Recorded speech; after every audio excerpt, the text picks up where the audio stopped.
Deep in the Amazon lives a monkey, so rare it has eluded all attempts to film it. Tracking it down takes a detective. It's a nice little clue. We know they're in this area. He'll go to the ends of the earth to find it, battling the elements to solve its many mysteries, including its appearance. The first thing you notice is its bright red face and its orange fur, and it just looks kind of crazy. And there's a reward for deciphering this primate's life. Saving the monkey will save a paradise.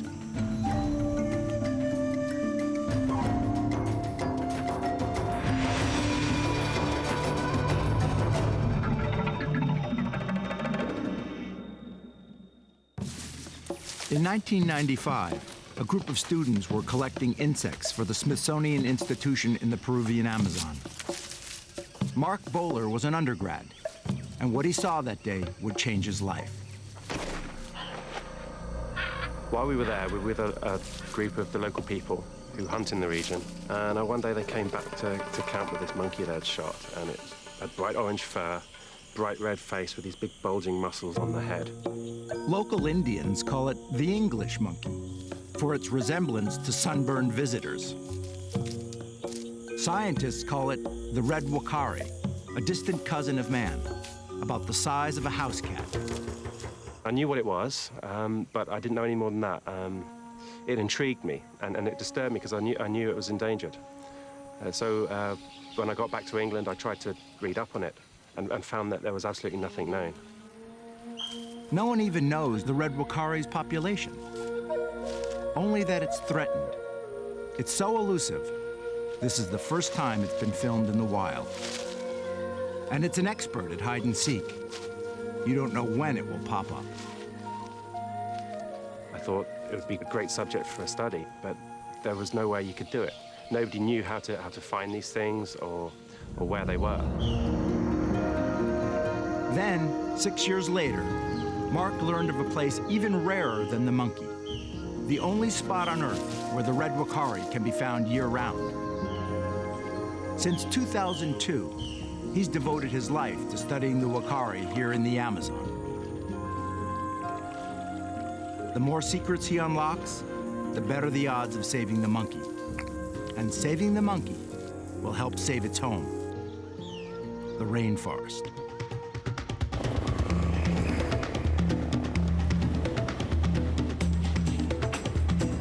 Each expedition begins on the frontier of Peru, in a unique city, Iquitos. Population, 400,000.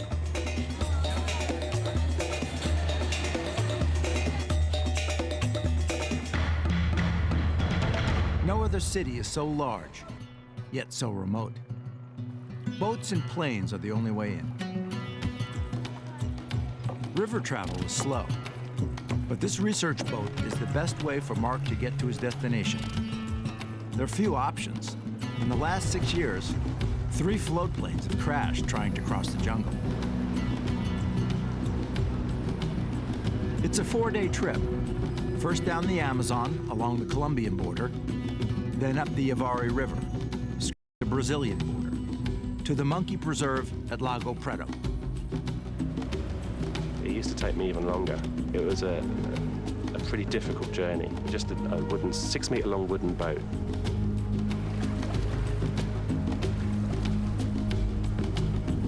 Time drifts by at the Amazon's languid pace.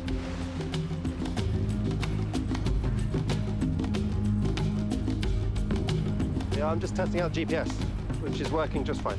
We've got Peru on that side and Brazil on the other. And we've got the town of Benjamin just coming up, which is a Brazilian town marking the start of the Uakari River.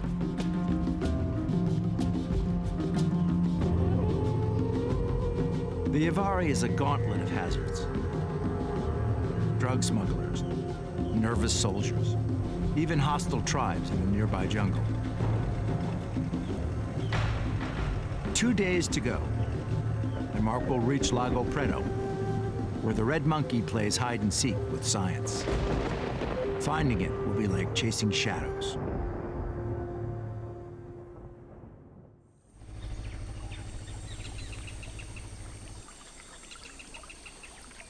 Lago Preto is barely 3 times the size of New York Central Park, yet teeming with exotic life. Dozens of rare species live here, irresistible to scientists. To reduce the human footprint, no camping is allowed. For the next few weeks, the boat is Mark's home.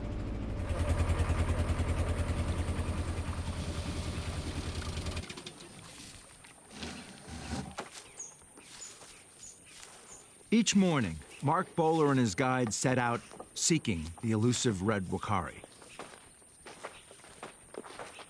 For 6 years, Mark has sought answers to the Uakari's many mysteries, its strange appearance, its social behavior, and feeding patterns. On this trip, just after the birthing season, the most important mystery is missing babies. We had this very strange year where in this group there were no babies at all. So why did they have no babies in that year, and would there be another year where there were no babies? Were they having babies every 2 years or every year? The red Uakari is already threatened. If it's having trouble reproducing, the threat is doubled. It's great coming back at this time of year because the Uakaris give birth August through to about now, November. So hopefully we'll see if they've got any babies. Though red Uakaris inhabit Lago Preto year-round, they're still hard to find. Red Uakaris live right in the upper canopy, almost higher than most other monkeys. They're always up there and they rarely come even to the lower canopy sometimes. So they're even drinking from tree holes up there. They don't come down to pools to drink or anything. And in their search for food, they rarely stop moving.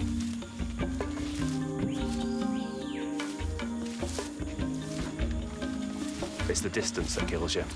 You can walk all day and not find them sometimes. And you can cover 20 kilometers and you get a backpack on and it just saps your strength. And often you'll find them last thing in the day and you'll realize you've got to actually study them once you're there and you've worn yourself out looking for them. Mark often hears them before he sees them. Sometimes, when you haven't seen them for a little while, you're desperate to hear them. And every little bird that makes a little high-pitched noise, you sort of twitch, thinking it's going to be a Uakari. But when you do catch up with them, you hear the call, you know it's them. You know it's them. You get so tuned into their little calls. You sort of feel that they're there. To catch up with the mothers and babies, Mark will need to use all his intuition.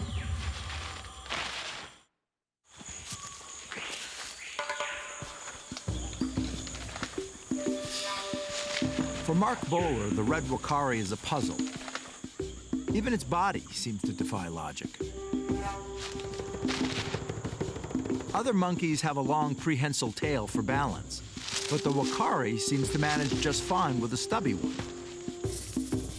Some scientists believe the rear looks like a head, and the head looks like a rear, to confuse predators like harpy eagles. When they're upside down feeding on fruit, it does superficially look like a head. I've never seen a South American primate with a bright red bottom, so I don't think the head looks like a bottom myself. Now, when you observe Uakaris for a little while, you realise very quickly what it's doing with that tail. It's wagging it backwards and forwards when it calls, signalling to other monkeys. And also when the males do their displays, the tail will be held erect, almost like a dog. And I think the tail is short because it makes a nice, efficient signal that it can use all the time. Uakaris are fruit lovers and will return repeatedly to their favorite trees. Their large jaws are designed to crack the hard shells and the seeds inside. They keep coming back to these peruma trees right up here, which are ripe right now. And they'll move off into the high forest and come back, or they'll go out into the flooded forest, but they'll always seem to come back to this stand of trees. They really like them. It's several groups coming through here as well, so it's not always the same groups. This group's quite tame, actually. They don't seem too bothered by us. Some groups are more habituated than others. I obviously followed them more during my study. And this group were quite chilled out. They're just looking down at us, just casually eating their pararuma.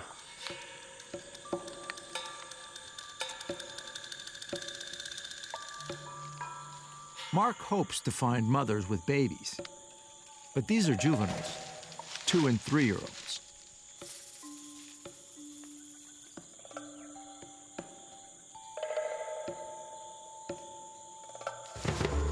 Rarely found, rarely still, and just plain rare, the red Uakari is one of the hardest animals to study.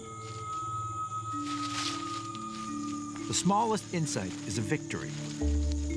Lago Preto makes those insights possible. Mark's mentor helped make Lago Preto possible. In 1994, biologist Richard Bodmer was doing fieldwork in the Peruvian Amazon when he discovered a unique corner. Every time we stopped at Lago Preto, we noticed that there was always red Uakari monkeys there. There was no other place that we would go in the Peruvian Amazon that we would see red Uakari monkey every time we went there.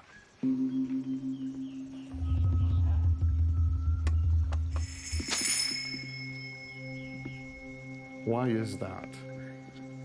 Why are all the other areas places where you can see red Uakari for one day and then they disappear for 2 months? Through Mark's work, they discovered the answer. Lago Preto has the Uakari's ideal terrain for all seasons. High dry forest, lowland wet forest, and palm swamps. And so from that, we decided that this was a place that required special conservation attention. In 2006, Bodmer persuaded the government of Peru to ban logging in Lago Preto and create a conservation concession as a wildlife preserve, the first of its kind in Peru. The site is managed by the Wildlife Conservation Society and England's Durrell Institute of Conservation and Ecology. Protecting the Uakari has a ripple effect. Every few days, the Amazon loses an area the size of Miami, and perhaps a dozen species, all of them rare. Safeguarding the monkey protects its home, benefiting all the animals and plants in the region. There's many, many other species that occur in Lago Preto. So while it was created for the red Uakari monkey, the Lago Preto Conservation Concession is actually much broader in terms of its impact on conservation actions for the future.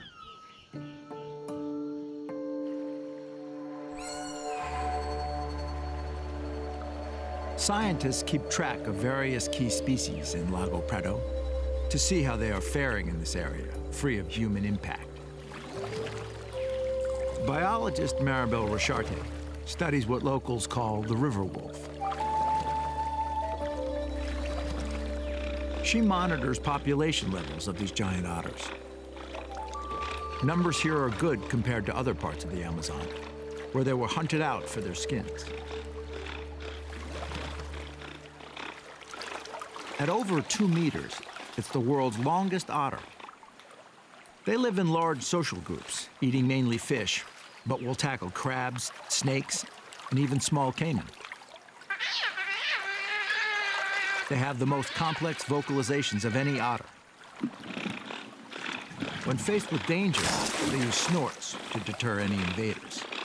When this fails, they band together to confuse, then drive off predators.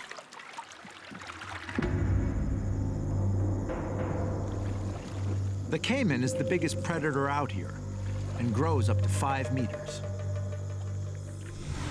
In the dry season, its habitat shrinks to these shallow ponds. Easier for biologist Alfredo dos Santos to find them. Like the otters, caiman have been hunted for their skins. This one's only a juvenile, but it can still take off a finger. By tracking their size and weight, Alfredo has found this to be a healthy, recovering population, though bigger caiman are rare.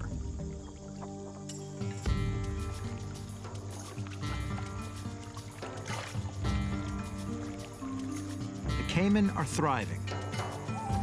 But what about the monkeys?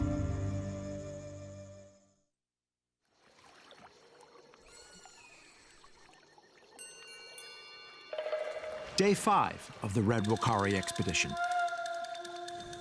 Mark Bowler resumes his search for mothers and babies.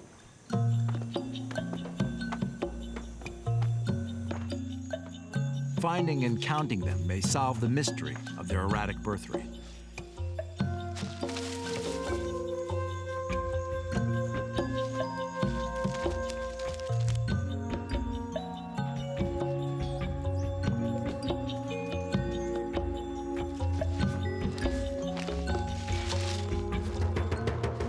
Monkeys have been here. This is Eschwellera. This is related to the Brazil nut family. This is really quite hard. It's got a thick shell. So you need a knife to get into them, but they open those with their teeth. And they're just after that little seed in there. So yeah, it's a nice little clue. We know they're in this area. And hopefully if we keep walking these trails, they'll loop back and come back here. On the trail of the monkeys, Mark comes across the remains of another creature's meal. Ooh, wow. Mata, mata. Mm-hmm. Se lo comió el tigre. Tigre? Tigre. This is a mata mata turtle shell, and it's got holes in it where jaguar's teeth have just pierced the entire shell. And it's ripped the whole top off the shell to get to this turtle inside. That's incredible. These turtles are great. They're really well camouflaged. You don't see them as often as the yellow-spotted turtles that live around here too.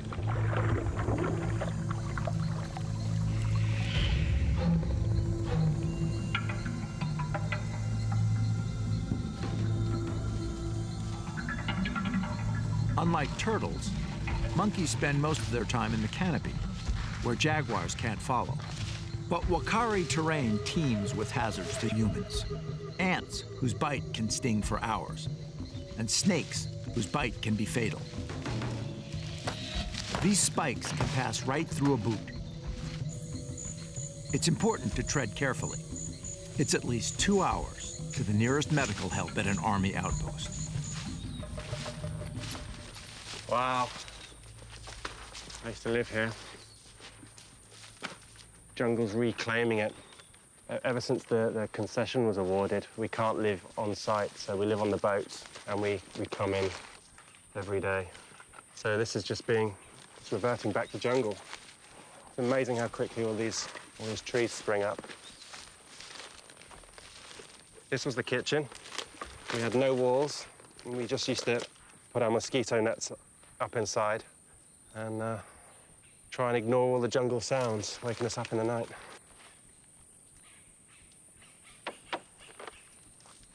Trading his crude hut for the research boat has a downside. Studying the monkeys has become more expensive. Each expedition is limited to a few weeks.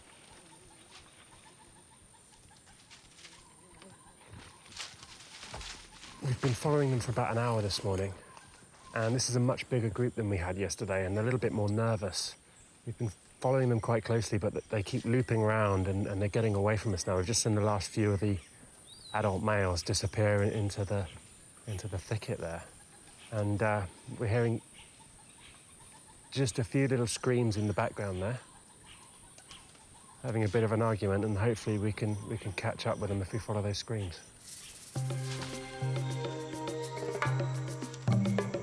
Well, we've got a really big group up here.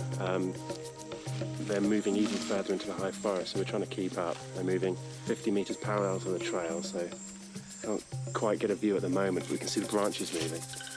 We got a few glimpses earlier. There's some big males up there and some females with young. So we're just trying to get a decent count as they go through to see how many of these females are actually carrying babies at the moment. At last, Mark spots the females with babies hanging on their sides. Just missed her. There's a female right up there with a baby slung over her hip. I'm just trying to get some pictures of her because I haven't got any really good pictures of females with the babies on them yet. There she goes. Mark counts babies. Photographing them will help identify both the mothers and new arrivals. Look, there she goes. She's got a really tiny baby.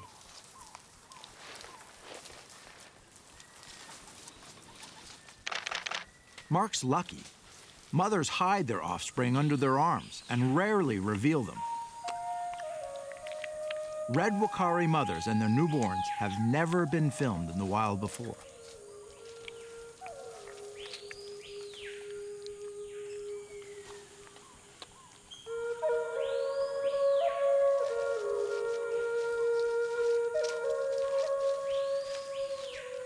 The canopy offers safety. They even get water from tree hollows to avoid the hazards of the forest floor.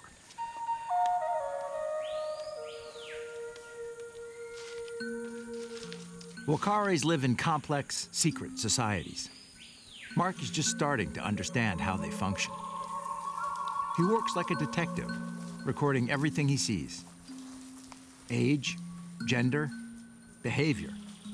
Whether the monkey is feeding, moving, or resting.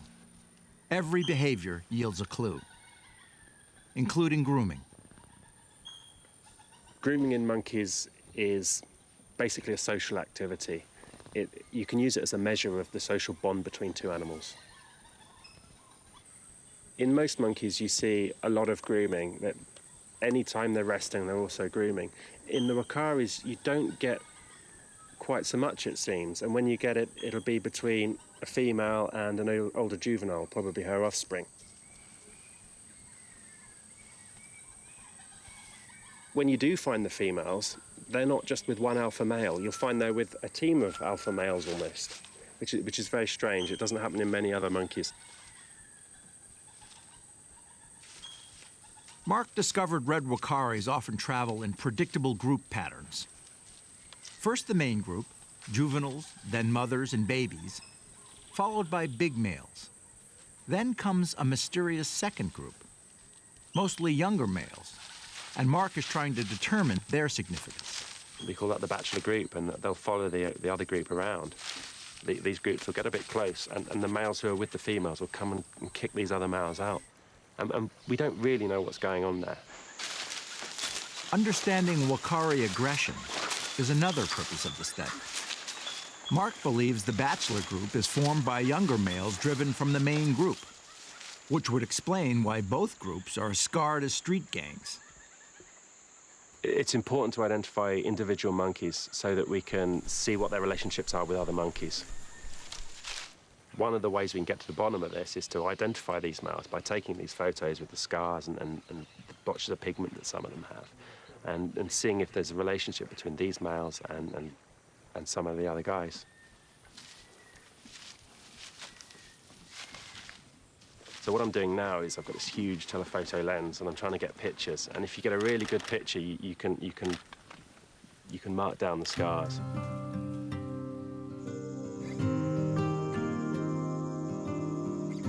Some of the males have blotches of pigment even, which are really good indicators that you're getting the same individual every time. So they'll have these little birthmarks almost. So Butcher's got a little brown spot there, and then I've got one of the huge sort of birthmark one on his forehead who I call Gorbachev. So that if we go on and study their social behavior, we'll be able to tell who's who and who's friends with who. Next day, the baby count continues. We had a really good day this morning. We were following a group, quite a big group, and there are lots of females with babies in the group, all sticking together, a range of ages. So we had very young ones whose faces had barely started to turn pink, just held on the hip of the mothers. I got lots of pictures of these mothers jumping these gaps with the babies, hanging on asleep, with the head poking up between their legs, grabbing hold of whatever they can, hand on the tail, leg flailing around into midair. Brilliant. And even more success. Every adult female in the group had a baby. But the mystery remains. Why babies one year and not another?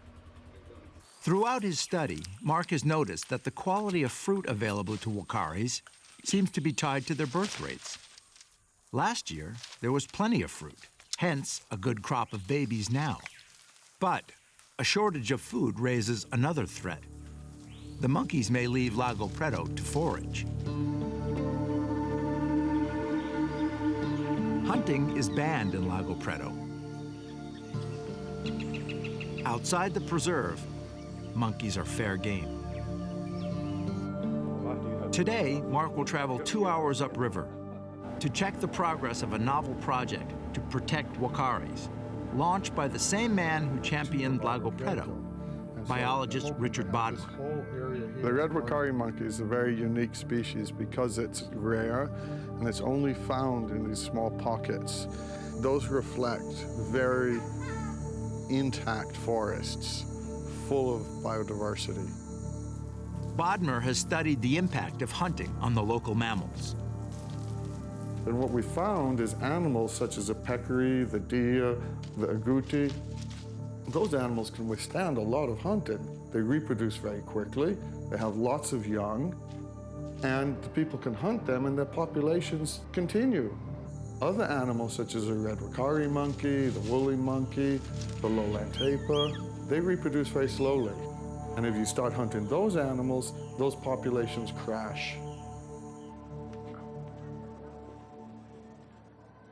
The village of Nueva Esperanza is working with the Wildlife Conservation Society on a new model for sustainable hunting. The local people in Esperanza work very closely with WCS and actually write down everything they shoot.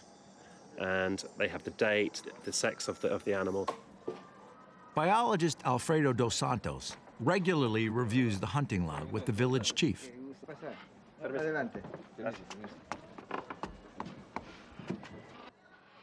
One of the things that we talk about is about what species they can hunt and what species they shouldn't be hunting. And red Uakaris is one of the species that they shouldn't be hunting. I'm looking through, and it's mainly things like peccary and deer, and monkeys are actually quite rare on the list. And so far, there's no red Uakari monkeys at all. Alfredo also tracks animal hides. The goal isn't to end hunting, just redirect it. They don't have a supermarket they can go to buy food. Their supermarket is a forest. So we're working with the people in order to manage their hunting in a way that they never lose that supermarket, that the animals are always out there. And the only way to have those animals always out there is to have an intact forest. So this is actually a way to help conserve the Amazon forests. We have a wonderful planet, at least in my Amazon. We have so many things to protect and so many things that are disappearing every day.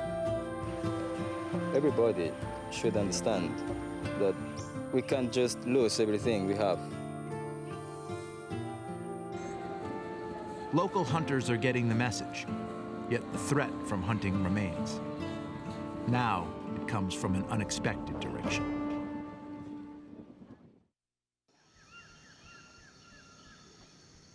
Logging is banned in Lago Preto, but all around it goes on.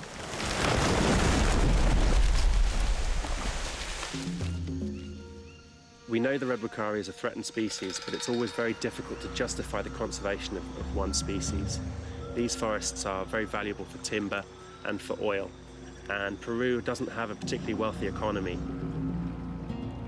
What's affecting the Uakaris most is hunting by underpaid and underfed loggers. Red Uakaris and many other Amazonian animals can end up back in Iquitos in the pet market or as food.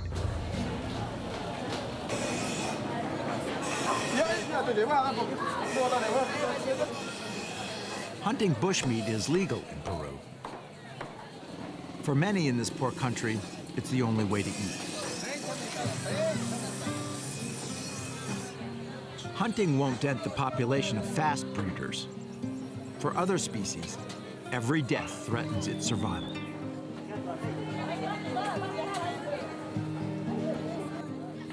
So this is Belen Market in Iquitos, where a lot of the bushmeat that's hunted in the Amazon ends up, including monkeys sometimes. And And the biggest problem we have in the forest on the Uakari River is hunting. So we don't want the red Uakari monkeys ending up in markets like this.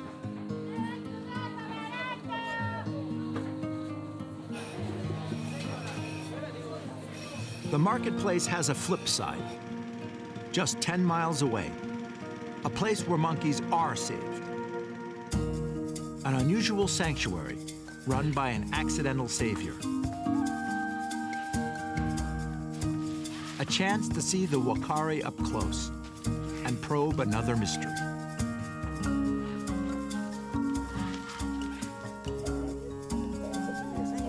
Gudrun Sparrow runs a butterfly farm, but she takes in all kinds of animals.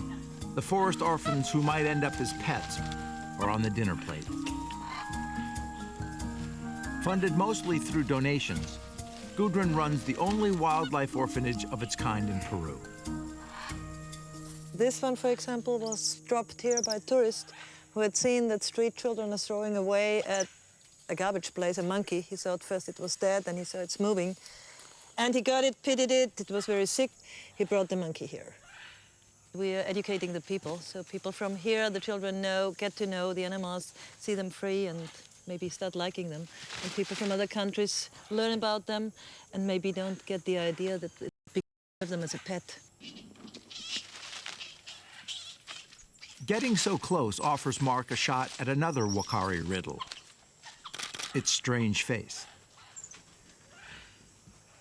The colour of the face comes from the specialised blood vessels just under the skin. So if you push the blood out of the blood vessels, the skin goes white. It turns red again when the blood comes back in. So when these monkeys get sick, they also go very pale. For the Uakari, it appears skin tone tells all. In Uakaris, instead of having an alpha male, which is clearly the strongest, and which is easy for the females to choose, Uakaris are in these groups of males. So the female has to have a different mechanism to choose the best male. So they're using the red face as an indicator of health to pick the healthiest monkey for their mate. The redder the face, the healthier the monkey.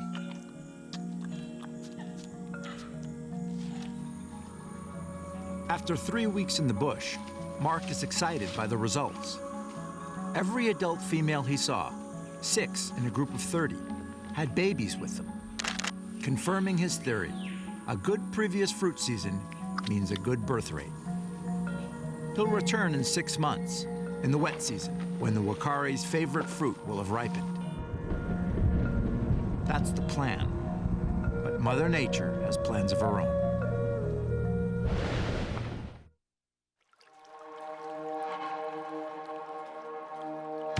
Each spring, the Amazon and its tributaries flood on a biblical scale. Rivers rise up to 7 meters. So much water overflows the banks, the Earth's crust sinks more than 3 inches. The flood nourishes life. In Lago Preto, fish move into the forest to feed on its rich nutrients.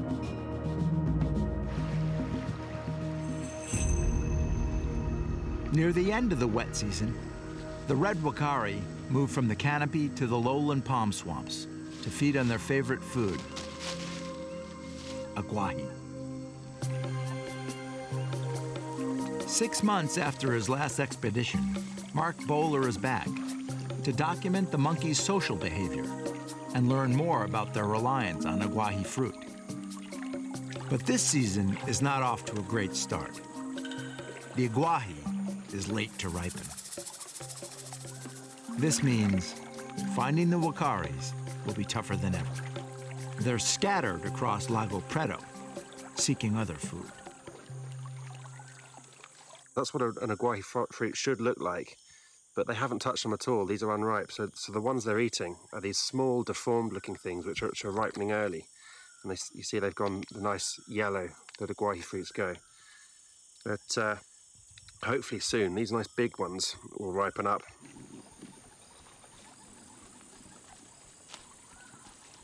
Pursuing the monkeys in the wet season offers its own challenges.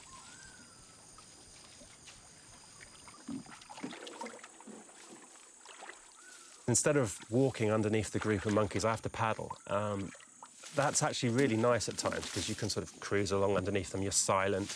You can cruise right up to things. But then the monkeys will take a turn and they'll go into this thicket and you'll have to fight your way through with a really heavy canoe. It gets a bit shallow, so you can barely paddle. You can't get out and walk. While the iguahi ripens, Uakaris turn to other small fruit in the canopy.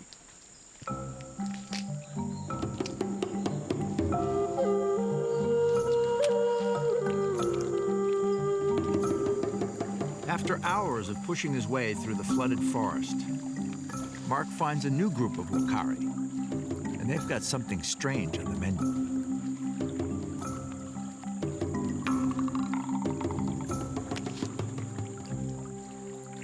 What we've noticed, particularly just recently, is they're eating a lot of insects.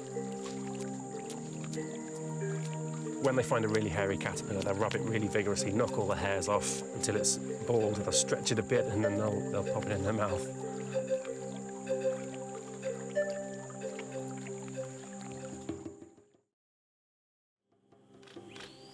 Mark believes Uakaris have groupies. Squirrel monkeys that follow behind, snatching insects the Uakaris have kicked up. They don't seem intimidated by the larger Uakaris.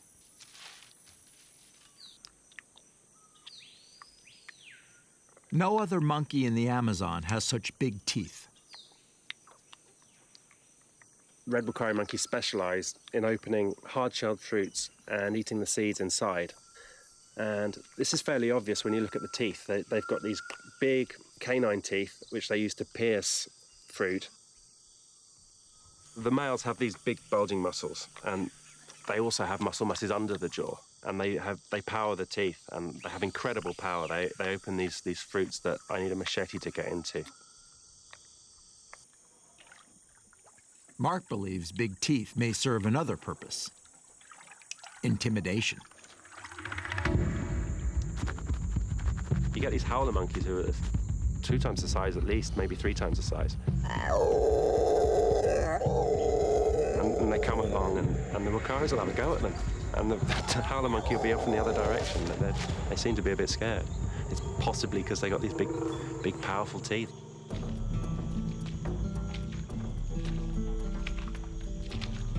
As the monkeys are not settling down on the iguahi to feed, Mark spends his first 4 days chasing them across the preserve. He finally tracks down a group of bachelors, a group Mark definitely wants to know more about.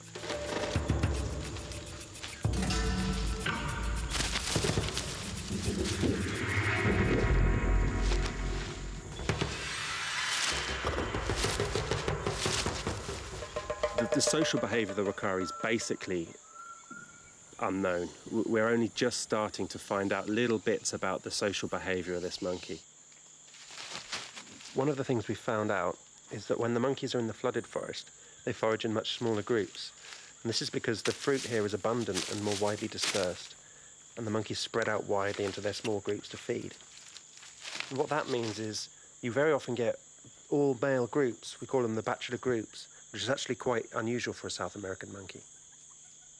The males are very good friends and aren't fighting each other too much over the females. What you do see, though, is groups of males fighting other groups of males. You'll find a male will actually wait for his friends before he starts chasing another male off. And it's a very intriguing situation which we're only starting to understand.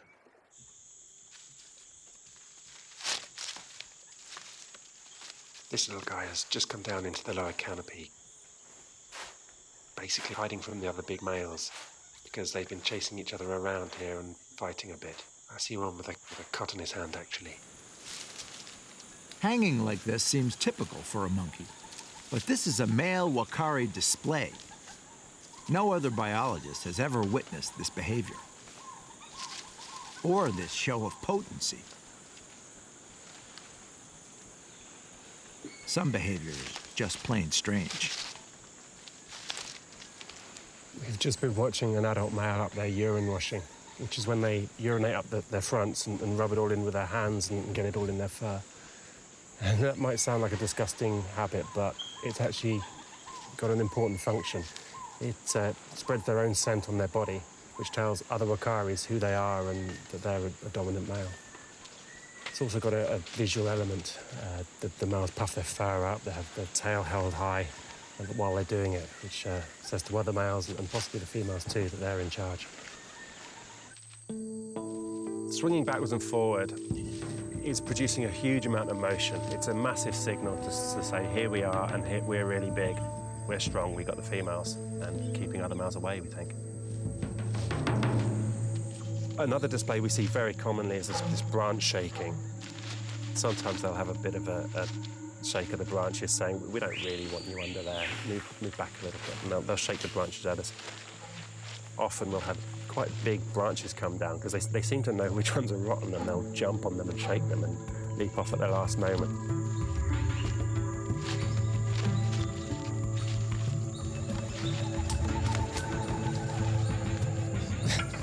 Have to be a bit careful here. These have just come down from the canopy. The Uakaris are getting a bit excited up there, jumping on all sorts of dead branches and bringing them down, shaking the branches. And I'm not entirely sure if it's directed at me today or whether they're just excited amongst themselves.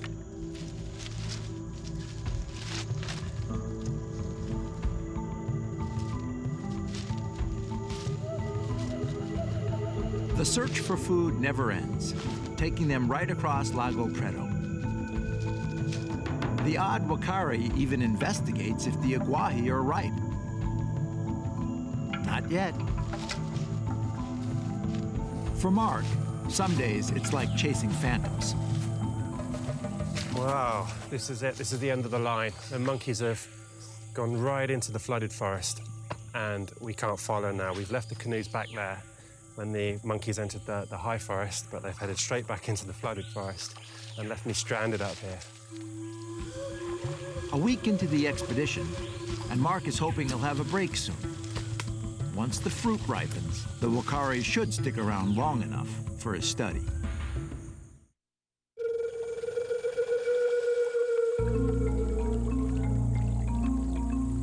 Mark Bowler picks up the trail of the red Uakaris, and a sign they'll soon emerge from hiding.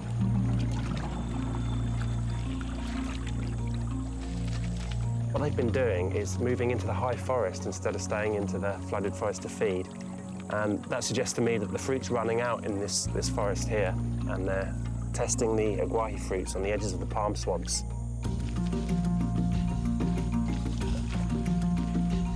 Mark follows up on his hunch and treks several miles to a promising stand of aguahi palms. Then he sees it. The fruit and monkeys are ready. The 30-meter aguahi palm is laden with hundreds of ripe, vitamin-rich fruit. Excellent, look at that. Some trees have more fruit than others, but overall, Mark's disappointed with the poor crop of aguahi. He's concerned this could result in fewer Uakari babies next year.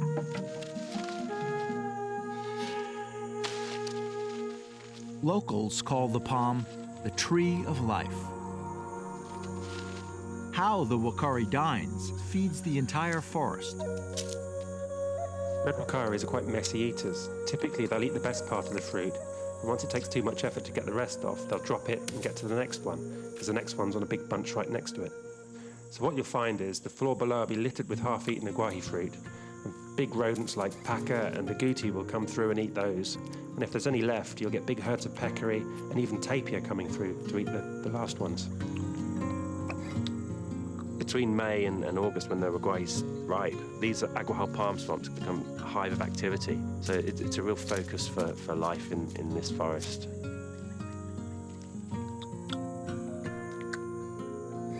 For Mark, it's a luxury to have the monkeys in one place long enough to study them. His photographs identify fight and birthmarks on the males.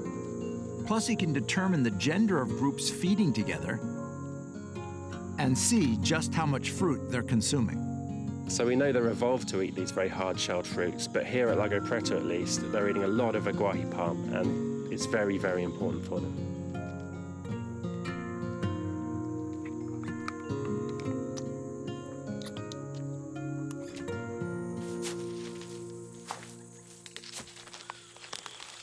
We're at the base of this aguaje palm, where the Uakaris have been feeding pretty much all morning, and they finally found some really nice ripe aguaje. There should be some nice yellow flesh underneath. Ooh, and that really is quite ripe. It's got a taste all of its own, really. You can compare it almost to very ripe pumpkin, but it's much sweeter, and it's very creamy. You can almost taste the fat content. And it's that high fat content that makes this so important to the Uakaris and to all the other animals in the forest that eat this. I can take it or leave it myself. Back in Iquitos, it turns out humans have developed a taste for the fruit, and they're harvesting it to make drinks, even ice cream. Unfortunately, their love of aguaje is creating another threat for the red Uakari monkey. And it's actually a big conservation problem because the people in this area love it as well. The aguaje is very depleted because people are chopping down these palms to find the fruit and sell it in the markets. Mark's research shows aguaje can make up more than 50% of the Uakari's diet and feeds many other jungle animals. Now, to protect the trees and their habitat, conservationists are encouraging locals to harvest the fruit the way the monkeys do, by going and getting it. Over the course of his study, Mark has gained knowledge about Uakari reproductive cycles, feeding patterns, birth rates, and the mysterious bachelor groups.